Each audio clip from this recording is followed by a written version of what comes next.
မနာလိုမုန်းထားမကောင်းသောအတတ်ပညာတို့နဲ့ပြူစားထားခဲ့ရင်တော့မှကာယကရှင်ကိုယ်တိုင်လာရောက်တောင်းပန်ရသောအထာဏမေတ္တံသို့မဟုတ်တတ်တော်မြေခါထားတော့အထာဏမေတ္တဘိက္ခဝေနဝကသောယံဘုရုပကမေနာတထာဂတံဇေဝိတဟောရောပိယ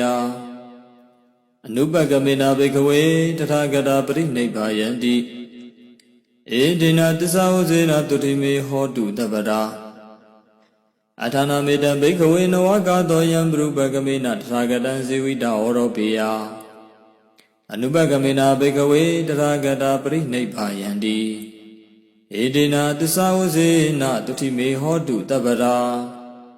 ဘိက္ခဝေငါဤချစ်သားယံများတို့ယံအကျဉ်ကြောင်းကြောင့်ဘုရုပကမေနာသူတော်ဘာတို့ဤလုံးလာပြောကဖြင့်တထာဂတံသင်တို့ဆရာငါဖျားကိုဇီဝိတာယုံနာနှထွေမွဲ့ဖို့အတ္တတော်မှဟောရောပေယခွင်းခွာပြတ်ချွေခြားတတ်လေရာဤဧတံဤသို့ယုံနံခွင်းဖြတ်ခြားတတ်နိုင်ခြင်းသည်အထာဏံအကြောင်းချင်းရမဟုတ်သည်သာတည်းဧတံဤသို့ယုံနံခွင်းဖြတ်ခြားတတ်နိုင်ခြင်းသည်အနဝကသောခွင်းခါမဟုတ်သည်သာတည်းဘေကဝေငါဗျာကိုဆောင်းရှောင်းနေညာဥချစ်သားတို့